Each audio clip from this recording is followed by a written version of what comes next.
boys and girls, welcome back. I got a pattern here I've been putting together, trying a couple different things, and put something together here for you. What we have here is a BWO Blue Wing Olive Nymph, and the neat thing about a Blue Wing Nymph are these pads that you see on the back of their body, mostly black, that you're going to see just very distinctive on the back. And typically everything, when you're looking at a mayfly nymph, everything's consistent. This is one of the ones that you can look at and specifically say, yeah, that's probably what that is. Most times they're running that size 18 to 20. What we have here is size 18. For the hooks, I'll show you what we got. I got Fire Hole 520, size 18. I have Fire Hole, this is their slotted tungsten in autumn. And these little wing fly pads, made by River Road. I have like a little cutter that, use some thin skin. The collar we got is Orvis Spectra Blend. This is their olive. That's one of my favorite colors. And we got our secret ingredient here, something I'm trying. I'll talk to you about that here in a minute. And mayfly tails.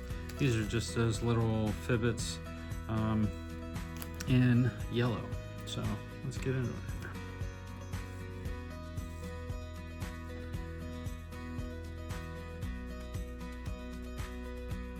So we're getting close to that time of year.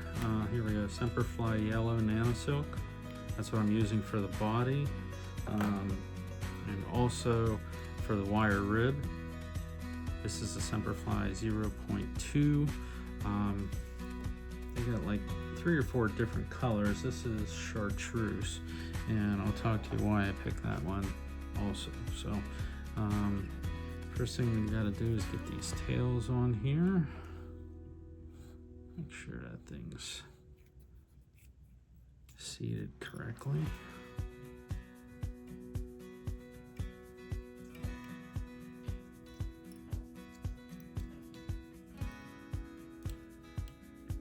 Now you can use anything for the tails. I just found these in a drawer, decided to try to use them up.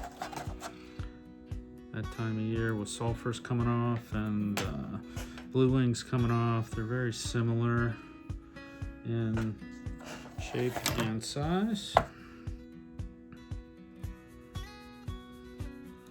And this one I kind of put together that with an easy change. You make it a sulfur nymph instead of a blue wing olive. The only difference is that wing pad, really. The blue wing is very small, whereas the sulfur is a clinger, so it's more of that linebacker shape. What we want is a body length on this.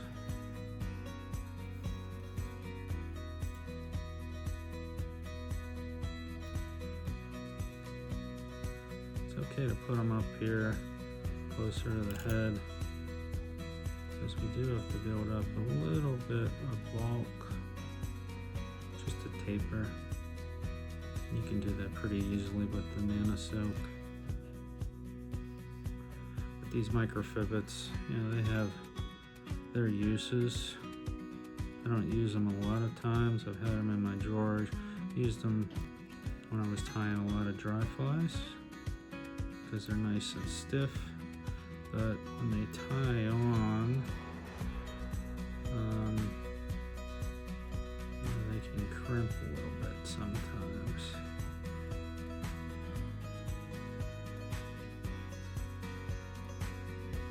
Just like that.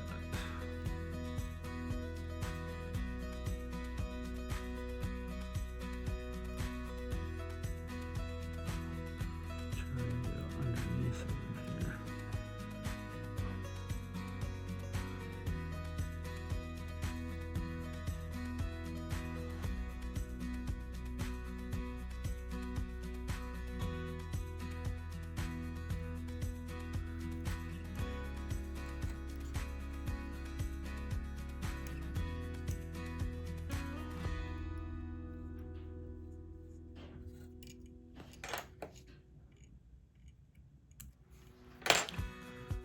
Okay.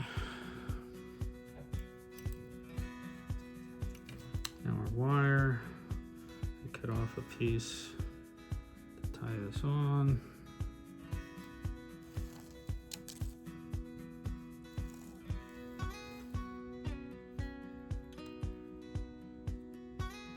Put it in the back of the bead. Tighten those up, and then I try to keep it on the top as I'm going back, just to keep a nice defined ridge.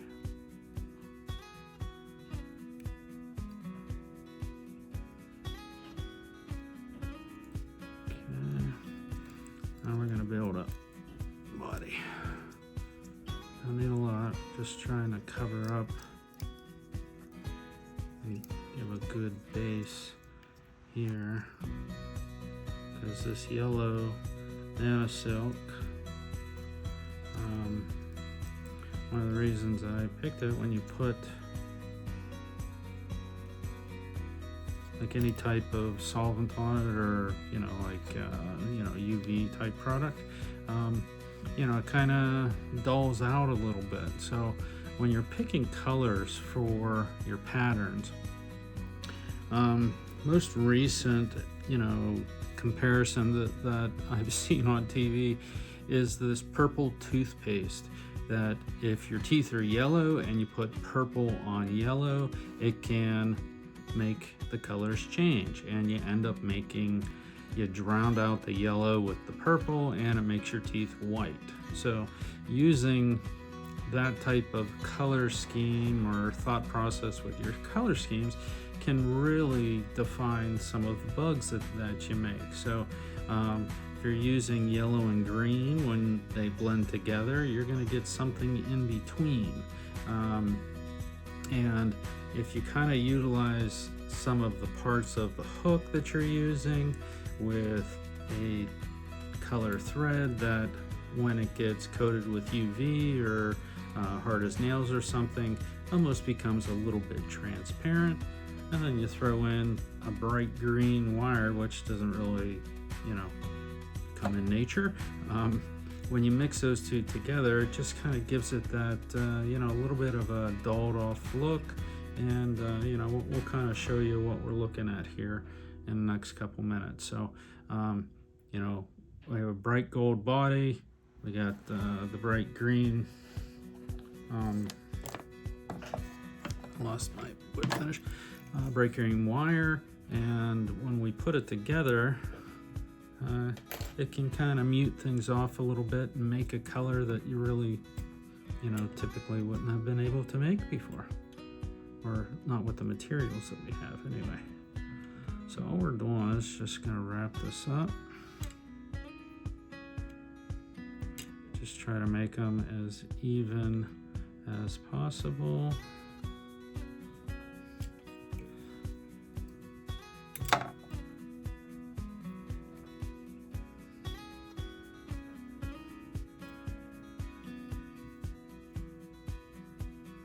So if you've seen any of the videos I've done with nymph skin, same type of thing applies. You're just using base colors to try to achieve, an effect that you couldn't get with, materials that are available.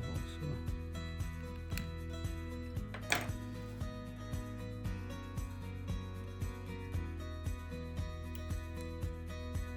Okay, I'm gonna cinch that down.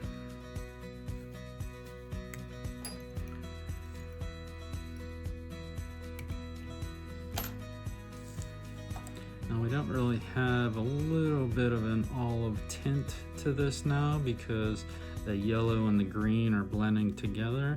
But when we add our UV to kind of give it a little bit of a magnified look, you can almost immediately see that color change.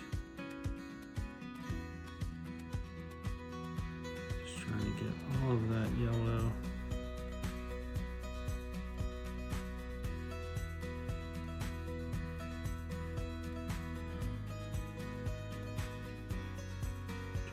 These grooves as prominent as possible. when we cook this up, you can start to see that translucency come through that you more or less see, you know, when you're looking at, you know, little tiny pale bugs. You can kind of see through them, see what their innards are doing. That's kind of the effect that, you know, I'm trying to work here.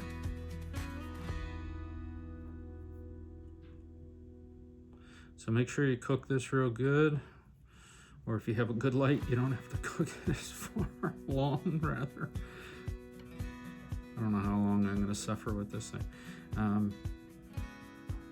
Okay, so that's what we got. So based up the skin, you can see how the head is bright gold, which is what we want, and the body is more of that pale yellow olive-ish look. Okay. So next part we got to do here is put on this wing case.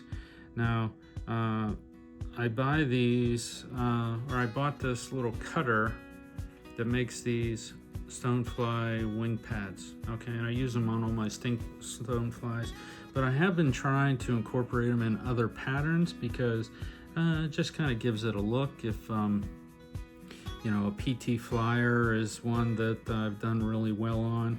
And what I do is I cut these out for this pattern anyway, and then I'm cutting a slit in the middle there, because that's going to be what we're going to lay over the back of this.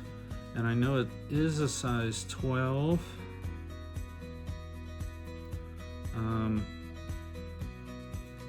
You know, as far as the wing pad, but yeah, we're only going to use certain parts of it here. To try to completely miss that, didn't I?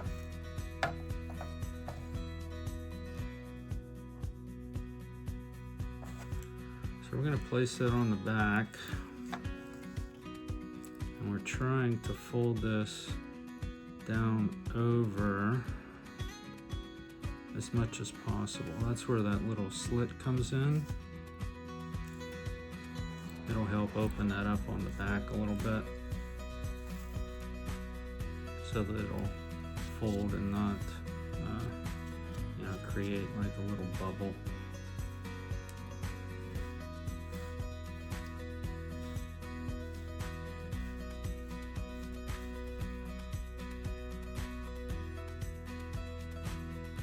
You can, once you get that cinched down, you can kind of push these down to the side so you got a little bit more open room on the back.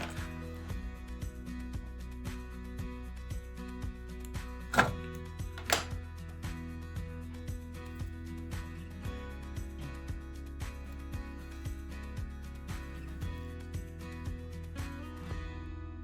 couple good tight wraps on that. Okay. Your spectre blend. Make this as tight and thin as possible.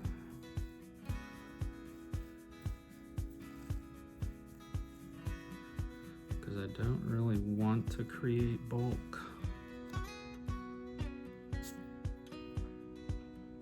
I'm trying to cover up a little bit of that black and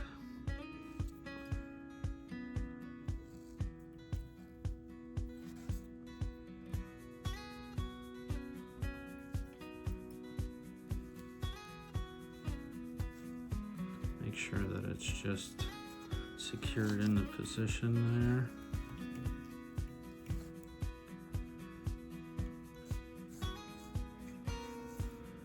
Okay, now we'll finish this off.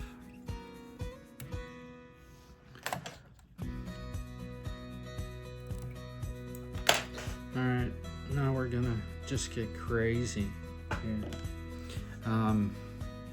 So what we're looking at, you know, what we have here, you know, mayfly tails, size 18, these black wing pads on the back that are distinctive to the BWO, a little bit of an olive here. This is something I'm going to be trying on a couple of my patterns because why not? All right, we're going to put a blob of UV right into the gap there.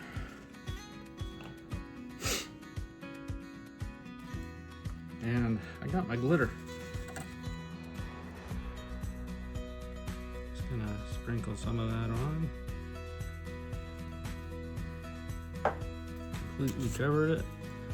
Turn her upside down, shake some of that off.